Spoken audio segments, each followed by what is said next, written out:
नमस्कार दोस्तों, उम्मीद है आप लोग ठीक होंगे। आज की इस क्लास में हम एसएससी जीडी स्पेशल मॉक का सॉल्यूशन देखेंगे।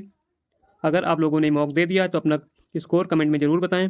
बढ़ते हैं अपने पहले प्रश्न की ओर। प्रश्न संख्या एक घड़ी 2000 में बेचने पर एक दुकानदार को 20% की हानि होती है। 3000 में बेचने पर उसे कितने प्रतिशत का लाभ या हानि होगी? 20% की फ्रैक्शन 1/5, यानी कि किसी चीज़ का सीपी 5 है तो उसमें लॉस कितना, 1 का। ठीक है नहीं? तो सेलिंग प्राइस कितना हो जाएगा, एसपी कितना हो जाएगा, 5 की चीज़ 1 का लॉस, यानी कि 4 में बेचा होगा। सेलिंग प्राइस दिया कितना, 2000 में बेचने पर 2000 वैल्यू, 4 की वैल्यू 2000। तो हम सीपी निकाले तो सीपी कितना, 5 गुड़े 5, 4 पंचे 20। ठीक है नहीं? 500। सीपी कितना आ जाएगा, 5 पंचे 2500। तो ये 3000 में बेचने पर 2500 की 30 चीज़ 3000 में बेचने में कितना प्रॉफिट होगा, 500 का प्रॉफिट। ठीक है नहीं? 500 का प्रॉफिट किस पे, 2500 पे। तो 100 पे कितना, 10 10 10 10 25 गुना 50, यानी कि 20% का प्रॉफिट होगा। प्रश्न संख्या 2, 168 210 का महत्तम समावर्तक यानी कि HCF कितना होगा? Highest common factor. तो हम सबसे पहले हाईएस्ट से चेक करते हैं। ठीक है नहीं? तो 42 से 168 कटेगा, 4 दूनी यानी कि 4 बार कटेगा। 4 दूनी 8 16, यानी कि 1 कट रहा। ठीक है, तो ये हो सकता है। 2 1 10 210 कटेगा, 210 किससे, 42 को 21 गुणे 2 लिख सकते हैं। 21 दाम में 210 2 5 10, यानी कि 42 से बिक रहा है, यानी कि ये ऑप्शन हो सकता है। इससे बड़ा तो कोई है नहीं हाईएस्ट, तो यानी कि ऑप्शन सी इज करेक्ट। प्रश्न संख्या 3, 264 इसका मान ज्ञात करें। ठीक है नहीं? तो 264 माइनस 142 माइनस 75 प्लस 38, इसमें हर सेम है तो 8 हो जाएंगे। 5 और 11 16/4, यानी कि 4 चौक 16, 4 आ जाएगा। तो 38 माइनस 4। ठीक, 264 माइनस 142 माइनस 75 प्लस 38 में से 4 गए, कितना बचा, 34। ठीक है नहीं? 264 माइनस 142 माइनस 75 और 34, 5 और 4 9 7 3 10 109। ठीक है नहीं? तो 264 माइनस 142 में से 109 गए, 9 3 12, यानी कि 32। ठीक है नहीं? 33, 9 3 12, कितना बचा, 33। तो माइनस करेंगे, 4 में से 3 गया 1 बचा, 6 में से 3 गया 3 बचा, यानी कि 231 आंसर, 231 आंसर। प्रश्न संख्या 4, 25 और 45 का तृतीय समानुपाती ज्ञात कीजिए। 25 45 का तृतीय अनुपाती मान लेते हैं 100। ठीक है नहीं? तो 25/45 समान अनुपात 45/100। ठीक है नहीं? तो इसका इसका मल्टीप्लाई इसका यानी कि 45 गुणे 45 इज इक्वल टू 25 गुणे एक्स। 5 से कटे 5 बचे, 25 यहाँ 5 बचे, 5 बचे नहीं, 5 9 45, 5 9 45, यानी कि एक्स इज इक्वल टू 9 गुणे 9 81 आंसर। प्रश्न संख्या 5, एक समूह में 24 वर्ष की आयु वाले व्यक्ति को 66 वर्ष की आयु वाले एक व्यक्ति को प्रतिस्थापित किए जाने के बाद समूह का औसत आयु 6 वर्ष की वृद्धि होती। समूह में व्यक्तियों की संख्या ज्ञात करें। तो 24 वर्ष का कोई आदमी जाता है, इसकी जगह पे कितना है, 66 वर्ष का आता है। तो कितना एक्स्ट्रा आता है, 66 माइनस 24, यानी कि 2 4, यानी कि 42 वर्ष का एक्स्ट्रा आदमी आता। ठीक है नहीं? तो 42, यानी कि सम कितना है सभी की आयु का, एक्स्ट्रा आयु का 42 है। मान लेते कितने आदमियों पर, एन आदमियों पर कितना एवरेज बढ़ जाता है, 7 6 वर्ष बढ़ जाता है। ठीक है नहीं? सॉल्व करेंगे, 6 7 42, एन इज इक्वल टू 7, यानी कि पहले आदमी कितने थे, 7 थे, तभी तो सबका एवरेज 6 बढ़ा। Option D is correct. प्रश्न संख्या 6, कोई व्यक्ति किसी बैंक में 8,000 जमा करता है जो वार्षिक 8% साधारण ब्याज में भुगतान करता है। 8 वर्ष बाद मिश्रण मतलब अमाउंट ज्ञात करना। ठीक है नहीं? तो पहले एसआई निकाल लेते हैं। एसआई इक्वल टू पीआरटी मतलब प्रिंसिपल 8,000 रेट 8% टाइम 8 वर्ष बटे 100। तो एसआई कितना आ गया, 8 64 अठे 8 64 सॉरी 64 गुणे 80। ठीक है नहीं? एसआई कितना आ गया, 0 8 चौक 32, 8 छंग 48 और 3 51, यानी 512। ठीक है नहीं? तो अमाउंट कितना होता है, एसआई प्लस प्रिंसिपल। एसआई कितना, 5120, प्रिंसिपल कितना 8,000, तो इसमें 8,000 ऐड करेंगे, 0 2 1 8 5 13, यानी 13,120। अमाउंट कितना हो जाएगा, 13,120। प्रश्न संख्या 7, कोई बेईमान दुकानदार क्रय मूल्य पर अनाज बेचने का दावा करता है लेकिन 1 किलोग्राम बाट के स्थान पर 920 ग्राम बाट का उपयोग करता है। उसका लाभ प्रतिशत ज्ञात करें। कोई शॉपकीपर है और एक कस्टमर है।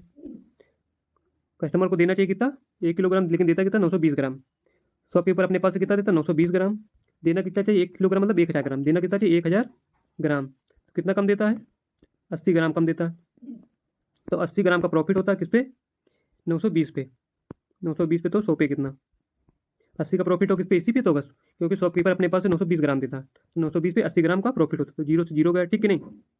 4 से कटेंगे, 4 दूनी 8, जीरो, 4 दूनी 8, 4 से 12, यानी कि 200/23, ठीक नहीं। तो इसको सॉल्व करेंगे, कितना आएगा, सॉल्व करें 8.69 आएगा, ठीक है नहीं, यानी कि इसको हम 8.7 लिख सकते हैं, 8.70 आंसर। प्रश्न संख्या 8। दो व्यक्ति पी और क्यू 844 मीटर की दूरी पर वे दोनों क्रमशः 12 मीटर प्रति सेकंड, 8 मीटर प्रति सेकंड की चाल से समान दिशा में साइकिल चलाना शुरू करते हैं। कितने समय पी क्यू को ओवरटेक करेगा, ठीक है नहीं। यहाँ पे पी है, यहाँ पे क्यू है। पी की स्पीड कितनी, 12 मीटर पर सेकंड, क्यू की कितनी है, 8 मीटर पर सेकंड। अगर इसकी 8 होती, इसकी 8 की, तो इनका डिफरेंस कितना, हमेशा बराबर रहता है। एक्स्ट्रा कितनी, 4 मीटर पर सेकंड, यानी कि जो डिस्टेंस कवर करेंगे एक्स्ट्रा वो 4 मीटर पर सेकंड से करेंगे। इनके बीच की दूरी 844 मीटर है। तो टाइम देखते हैं कितना लगे, 4 मीटर, स्पीड कितनी, 4 मीटर प्रति सेकंड, चाल बराबर दूरी 844 मीटर, टाइम ज्ञात करना। तो टाइम इज इक्वल टू 4 दूनी 8, 4 के 4, यानी कि 211 सेकेंड। 211 को मिनट में जाएंगे, 211/60, यानी कि 6 18 180, ये यानी कि 3 मिनट इसके बन जाएंगे, 180 सेकेंड प्लस कितने बचे, और ये 280 30 सेकेंड, और 30 सेकेंड यानी कि 3 मिनट और 31 सेकेंड आंसर। प्रश्न संख्या 9। 150 मीटर लंबी रेलगाड़ी 90 किलोमीटर प्रति घंटा की चाल से चल रही है। यह रेलगाड़ी 300 मीटर लंबे प्लेटफॉर्म कितने समय में पार करेगी, ठीक है नहीं। स्पीड कितनी, speed 90 metre kilometre per hour, तो इसको मीटर प्रति सेकंड में चेंज करेंगे। स्पीड कितनी है, 90 × 5/18, 18 पंचे 90, यानी कि स्पीड कितना आ जाएगा, 5 बचे 25 मीटर पर सेकंड। तो स्पीड क्या होती है, डिस्टेंस अपॉन टाइम। स्पीड कितनी, 25 मीटर पर सेकंड, डिस्टेंस कितनी 125 पार करेगी कोई प्लेटफॉर्म को, तो प्लेटफॉर्म पार करेगी प्लस अपनी दूरी पार करेगी, नहीं 300 प्लस 150 यानी कि 450 मीटर, टोटल डिस्टेंस टाइम याद करना। T is equal to 450 upon 25, 5 से काटेंगे 5 बचे 25, 5 9 45 90, यानी कि टी इज इक्वल टू 18 पंचे 90, 18 सेकेंड आंसर। प्रश्न संख्या 10। 1.6 तथा 3.6 के बीच मध्य अनुपाती तथा 5 और 8 के बीच तृतीय अनुपाती का अनुपात क्या है। तो 1.6 और 3.6 के बीच मध्य अनुपाती मान लेते हैं, 1.6 मध्य अनुपाती x मान लेते हैं, और 3.6 तो मध्य x की वैल्यू निकालना, तो 1.6 अनुपात x समान अनुपात x अनुपात 3.6, इसका मल्टीप्लाई इसका यानी कि x into x square is equal to 1.6 गुणे 3.6, ठीक है नहीं। पॉइंट हटाएं, 0 बढ़ाएं, 10 यहाँ पे 10 यहाँ पे, ठीक है नहीं। तो नीचे आ जाएगा 100, ऊपर 16 गुणे 36, एक्स इज इक्वल टू जब से रूट लगाएंगे तो 4 का स्क्वायर 16, 4 गुणे 6 जहाँ 36, 6 अपॉन 10 दाम 100, 10 का वर्ग 100 का वर्ग मूल 10, ठीक है नहीं। तो 6 चौको 24/x इज इक्वल टू 24/10, यानी कि मध्य अनुपात 24/10। तृतीय अनुपात देखते हैं, मान लेते तृतीय अनुपात क्या हुआ, ये 5 और 8 एंड का तृतीय अनुपात y, ठीक है नहीं। तो 5:8 समान अनुपात 8:y, तो इसका मल्टीप्लाई इसका 5 × y, 8 × 8 64, तो y की वैल्यू कितना आएगी 64/5, ठीक है नहीं। तो सॉल्व करते इसका अनुपात निकालते हैं।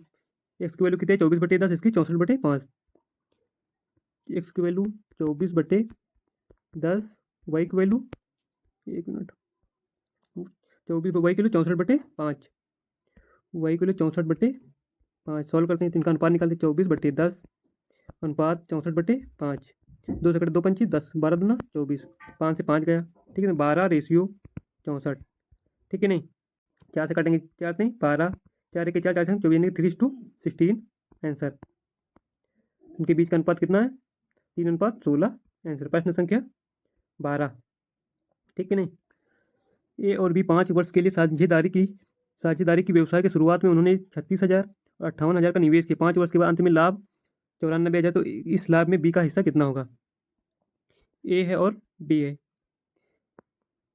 इन्होंने 36,000 और 58,000, तो हम इनका रेशियो ले सकते हैं 36,000 और 58,000, ठीक है ना। 1 0 2 0 3 0, 18 दूना 36, 29 दूना 58, यानी कि ए ने 18 रुपये का निवेश किया, तो बी ने 29 रुपये निवेश किया, कितने समय के लिए 5 वर्ष के लिए, ठीक है नहीं। 5 से 5 के सॉल्व करेंगे, 18 यानी कि ए का हिस्सा लाभ 18 आएगा, तो बी का लाभ कितना है 32 है। टोटल लाभ कितना हो जाएगा 9 8 17 2 1 3 4, यानी कि 47 यूनिट, टोटल लाभ 47 यूनिट। तो दिया कितना है 94, यानी कि 94,000, टोटल लाभ कितना 47,000, मतलब 47 यूनिट। बी का हिस्सा कितना है 18 गुणे 18, सॉल्व करेंगे, 47 दूना 94, यानी कि 2,000, 2000 गुणे 18, 2000 गुणे 18 कितना आएगा? 18 दूना 2000 गुणे 18, हमको बी का हिस्सा निकालना है। बी का हिस्सा यानी कि 29, बी का हिस्सा कितना? 29, बी का हिस्सा कितना? 29, तो 2000 गुणे 29, तो 29 दूना 58, ठीक है, 58,000। बी का हिस्सा कितना हो जाएगा? 58,000। अगर ए का निकालना होता तो गुणे 18 कर देते। ए और बी इस अनुपात में। प्रश्न संख्या 13, यदि पास होने के लिए 35% अंकों की आवश्यकता होती है, एक विद्यार्थी 200 अंक मिले परंतु 24 नंबर से फेल हो गया, अधिकतम अंक ज्ञात करें।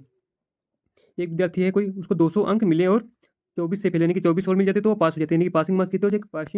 पास होने के लिए प्लस 24 यानी कि 224, यानी कि 224 मार्क्स होते तो वह पास हो जाता, ठीक है नहीं। 35% अंकों की आवश्यकता होती पास करने की। 35% की फ्रैक्शन 7 बचे 35 और 20 25 यानी कि 20/7, यानी कि टोटल मार्क्स 20 है। तो पास होने के लिए पासिंग कितने होते हैं? 7। टोटल मार्क्स 20, पास होने के लिए 7 अंक चाहिए। तो 7 की वैल्यू हमें दी थी 224, किसकी वैल्यू? 7 की, तो हमें निकालने किसकी? टोटल मार्क्स यानी कि 20 की वैल्यू गुणे 20। 7 से करेंगे 7 21, 7 दूनी 14, यानी कि 32 गुणे 20 कितना आएगा? 32 दूना 64, यानी कि 640 मार्क्स चाहिए, मतलब टोटल मार्क्स कितने? 640 आंसर। प्रश्न संख्या 14, एक लड़की 25 किलोमीटर प्रति घंटा की चाल से एम से एन तक जाती है और उसी मार्ग से 37.5 किलोमीटर प्रति घंटा की चाल से एम से वापस आती है, तो लड़की की औसत चाल क्या है? ठीक है नहीं। जब डिस्टेंस दोनों की सेम होती है दोनों कंडीशन में, तो उसके लिए क्या फॉर्मूला होता है? Average speed is equal to 2 into x y, यानी कि पहली स्पीड और दूसरी स्पीड बटे एक्स प्लस वाई, दोनों स्पीड का सम। एवरेज स्पीड क्या हो जाएगी? 2 इंटू पहली स्पीड कितनी है? 25, दूसरी स्पीड 37.5, दोनों को ऐड करेंगे 25 और 37.5 को, तो 0.575 12, 3 2 5 और 6 62.5, पॉइंट से पॉइंट हटा, तो 25 दूना 50 गुणे 375 अपॉन 625, ठीक है नहीं। 25 से काटेंगे, 25 25 है 625, 25 दूना 50, इसको काटेंगे 25 से 25, ठीक है, 25 से 25 बचा 12, 25 25 125, यानी 15 गुणे 2। एवरेज स्पीड क्या आ जाएगी? 15 गुणे 2 equal to 30 kilometre per hour answer. प्रश्न संख्या 15, यदि बेलन का वर्क पृष्ठीय क्षेत्रफल 126 पाई सेंटीमीटर स्क्वायर है तो इसकी ऊंचाई 14 सेंटीमीटर, तो बेलन का आयतन, बेलन का वर्क पृष्ठीय क्षेत्रफल क्या होता है? 2 पाई आर एच, यानी कि 2 पाई आर एच कितना दिया है? 126 पाई, पाई से पाई गया 2 आर, हाइट कितनी? 14 सेंटीमीटर, 14 इज इक्वल टू 126, 14 नवम 126, तो आर कितना आ जाएगी? 9/2। तो हमें क्या निकालना है? बेलन का आयतन, बेलन का आयतन क्या होता है? Pi r square h, pi r square h, value put करेंगे। पाई कितना? 22 सभी आंसर पाई में, तो पाई ऐसे रहने दो। पाई आर की वैल्यू 9/2, इसका स्क्वायर का 9 81/4, पाई आर स्क्वायर, एच की वैल्यू 14 सेंटीमीटर, ठीक है नहीं। काटेंगे 2 दूनी 4 2 सती 14, तो कितना है? 81। ऊपर देखते हैं, आयतन is equal to pi into 81 गुणे 7, 81 गुणे 7/2, 7 सोल्व करेंगे, 7 के 7 7 8 56/2 पाई, यानी कि 567/2 पाई। इसको सोल्व करेंगे और 2 दूनी 4, कितना बचा? 1 2 16, 2 3 6, यानी कि 283 सही 1/2 पाई, 283 सही 1/2 पाई। अगला प्रश्न, प्रश्न संख्या 16 का मान ज्ञात करें। तो 9 ब्रैकेट को सोल्व करेंगे, 3 में 5 गए तो माइनस का 2, फिर -5 ऑफ मतलब गुणा 4/10, ठीक है नहीं, बटे -3 गुणा 5, यानी कि 5 15, माइनस से माइनस 2 चौको 8/2, 2 चौको 8, माइनस 15 4 19, ऊपर -2, 9 दूनी 18, भी माइनस का, माइनस 5 दूनी 10, 2 दूनी 4, यानी कि माइनस का 2, तो माइनस का 20/19, माइनस का यहाँ भी माइनस का माइनस है, माइनस का यानी 20/19 आंसर, 20/19 आंसर। प्रश्न संख्या 17, किसी संख्या को 20% बढ़ाया जाता तब फिर 15% कम किया जाता है, यदि अंतिम मान 2040 तो प्रारंभिक संख्या ज्ञात करें। कोई संख्या 20% की फ्रैक्शन 1/5, यानी 20% बढ़ा, यानी 5 से 6 किया, कोई नंबर 5 से 6 किया, इसके बाद 15% कम, 15% की फ्रैक्शन 3/20, 20 से 3 कम यानी कि 17, 20 से 3 कम यानी कि 17, ठीक है नहीं। 20 पंचे 100, 17 छक्का 102, अंतिम मान 2040, यानी कि 102 की वैल्यू 2040/102, तुमको प्रारंभिक मान यानी कि 100 की वैल्यू निकाल, गुड़े 100, 102 दूनी 204 यानी कि 20 गुड़े 100 यानी कि 2000 आंसर। इसको ऐसे भी कर सकते हैं, जैसे मान लेते कोई नंबर कितना है n है, इसमें 20% बढ़ा जाते हैं कि 120% किया जाता है कि 120%, इसके 15% यानी कि 85% किया जाता है। इसके बाद वैल्यू कितनी आ जाती है, अंतिम मान 2000 इज इक्वल टू 2040। सॉल्व करेंगे कितना आएगा 2000, ठीक है नहीं। नेक्स्ट प्रश्न संख्या 18। ए किसी काम को 35 दिनों में कर सकते, बी उसी काम को 15 दिनों में पूरा कर सकते। उन्होंने एक साथ 8 दिन तक कार्य किया, उसके बाद बी ने कार्य छोड़ दिया। अकेले ए शेष कार्य का 60% भाग कितने दिनों में पूरा करेगा, ठीक है ना। ए किसी काम को 35 दिन में कर सकता है, बी उसी काम को 15 दिन में कर सकता है। दोनों का एलसीएम कितना होगा, निकाल लेते हैं साइड। 35, एक मिनट, 35 और 15 का एलसीएम 5 से कटेंगे, 5 से 35 5 15 7 21 21 पंचे 5 के 5 15 10 यानी कि 105, ठीक है नहीं। तो ये यानी कि 35 5 से 35 यानी कि 3, एक दिन में कितना काम करेगा, 3 काम करेगा। बी 5 से 15 यानी कि 7, एक दिन में कितना काम करेगा 7। जब दोनों मिलेंगे ए प्लस बी, तो दोनों कितना काम करेंगे एक दिन में, 7 3 10 काम करेंगे, ठीक है नहीं। इन्होंने 8 दिन तक काम किया, यानी कि एक दिन में 10 काम, 8 दिन तक काम किया, कितना काम किया 80। तो 80 काम के लिए शेष काम कितना बचा, 80 20 यानी कि 25 काम बचा, ठीक है नहीं। रिमेनिंग वर्क कितना हो गया, 25 हो गया, ठीक है नहीं। तो रिमेनिंग वर्क का 60% भाग यानी कि 25 का 60% भाग, ठीक है नहीं। ए कितने दिन में करेगा, ए शेष काम कितने दिन, एक दिन में काम कितना करता है, 3 काम करता है। तो इतना काम बचा कितने दिन में करे, गुड़े डिवाइडेड बाई 3, काटेंगे 0 से, 0 के 3 दूनी 6, 5 बचे 25 5 दूनी 10, 2 से 2 यानी कि 5 दिन। ए शेष काम कितने दिन में करेगा, 5 दिन।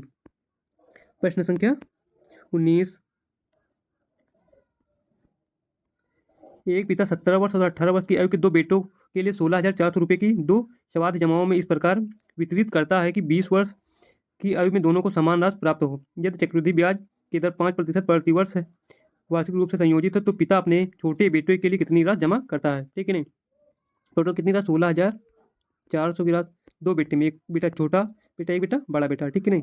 इनके बीच का एज डिफरेंस कितना है, 1 ईयर। एज डिफरेंस कितना है, 1 ईयर, ठीक है नहीं।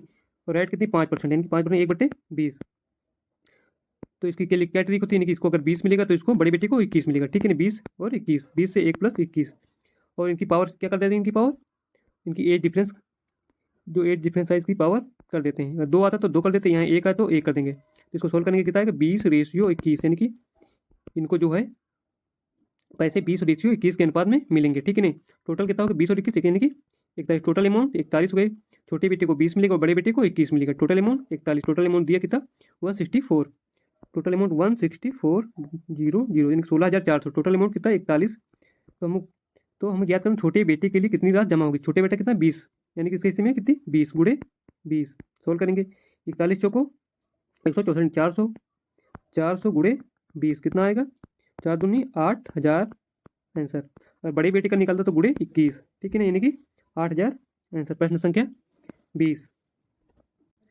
दो संख्याओं का लघुत्तम समाप्त एलसीएम तथा एचसीएफ 150 और 25 है। इन दोनों संख्या में से एक संख्या 50 है तो दूसरी संख्या, दोनों संख्याओं का योग ज्ञात करें, ठीक है ना। तो क्या होता है फॉर्मूला, एलसीएम गुड़े HCF is equal to first number गुड़े सेकेंड नंबर। एलसीएम कितना है, 150 है, एचसीएफ 25 है, पहला नंबर 50 है, दूसरा नंबर पहले ज्ञात करना क्या, दूसरा नंबर। तो 50 दें 150, 25 से 75, यानी कि दूसरा नंबर कितना है 150। दोनों नंबर का क्या करना, योग निकालनी, first number plus second number. पहला नंबर कितना दिया 50, दूसरा नंबर 75, ऐड करेंगे कितना है 50 50 50 यानी कि 125, ठीक है नहीं, कितना 125 आंसर, ठीक है नहीं। आज के लिए बस इतना ही। Bye bye, take care.